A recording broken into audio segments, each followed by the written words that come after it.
Hello, and here we are again at the Fast Tracks Run and Ski Shop in Edmonton.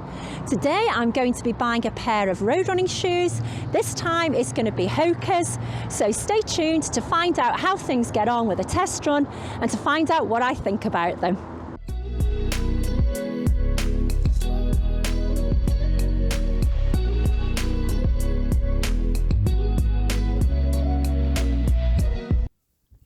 HOKA has a great range of shoes in the marketplace, and the Bondi 7 is their most cushioned road shoe. It's been designed so that it has an extremely smooth heel-to-toe transition, and despite not being the lightest shoe in the range, it does offer great stability for those longer, easier recovery runs. The breathable upper has been upgraded from previous versions, and the ankle area now provides greater comfort thanks to the memory foam collar. Take a look at the HOKA website if you'd like to know more about this great shoe.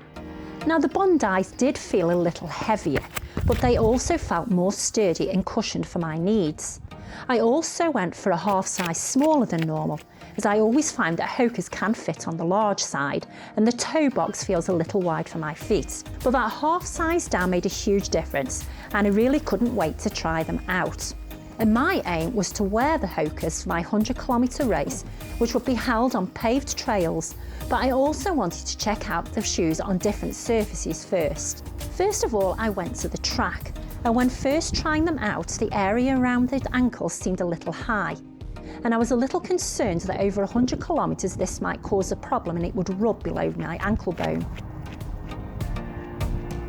The shoes felt really comfortable and definitely well cushioned, although the initial run on the track they did feel a little hard and not quite as spongy as I had hoped for. Given my concerns about the ankle area, I was also wondering how they'd cope on the bends running around the track. But thankfully, having only done a few laps, they fared perfectly well and I didn't have any problems whatsoever. The next test was on gravel-packed trails and gravel roads. I sometimes run on gravel roads or trails to avoid traffic and lots of people, so I was very interested to see how the Bondis held up. Now these trails here were mainly dry but still a little soft, and whilst not necessarily needing a grip per se, I did find that the Bondis definitely weren't as responsive on this kind of surface. That's not to say that they were uncomfortable, but given the uneven surface and terrain, I did find that my running felt a little more laboured than expected. The final test came when I hit the paved trails. This really is where the Bondi excelled. I definitely couldn't feel the pavement beneath my feet, and that smooth cushioned ride was definitely the best I've experienced in road shoes for a very long time. The size 8 fitted snugly, but it wasn't too tight, and although the shoe was wider than what I'm used to, I did like the feel. The inner also felt great. Normally I'd go for something with arch support, given that I've suffered from plantar fasciitis in the past, but the Bondis, though flat, still felt fantastic. I was really excited to see how they fared on my 100k the following weekend.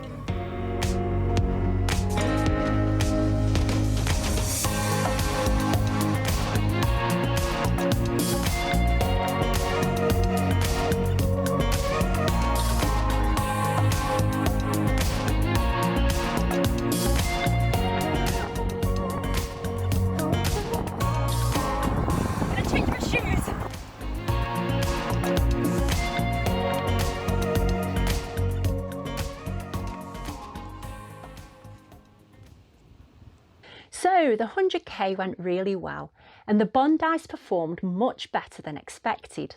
I managed to get to 60 kilometres before I needed to change my shoes, and that was simply because I found a blister that was forming on my toe. Up until that point, the cushioning was fantastic and I couldn't feel the pavement beneath my feet. And that usual soreness that you get from those longer runs from running on pavement was barely noticeable at all. I did also get a bruised toenail, but that was simply because of an oversight on my part.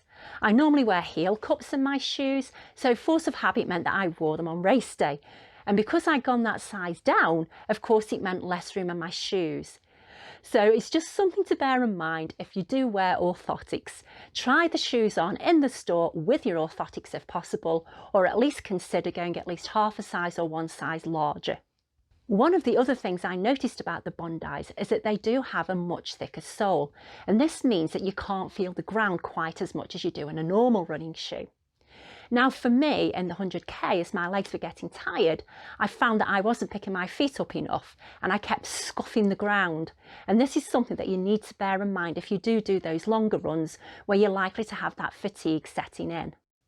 And certainly if this is a trail shoe, I likely wouldn't wear them because of the uneven terrain and that lack of feeling and sense of contact with the surface. Now I have done a few more runs in the Bondis, having had them a couple of weeks now, and that hardness and clunkiness that I felt initially that I mentioned earlier is no longer an issue.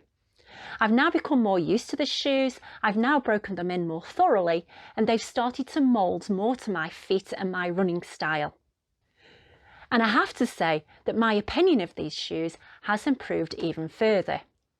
I've done another track run in them, I've done a speed session in them, and I've also done a longer, easier recovery run in them. And that cushioning and that responsiveness has been absolutely perfect. And whilst I wouldn't wear them for a shorter race such as a 5k or a 10k, I would definitely give them the thumbs up for those longer races where you need that extra cushioning, that extra support to help you get through those extra miles. Now, giving a score out of 5, I would have to give these shoes a definite 5, as there really isn't anything that I dislike about this shoe.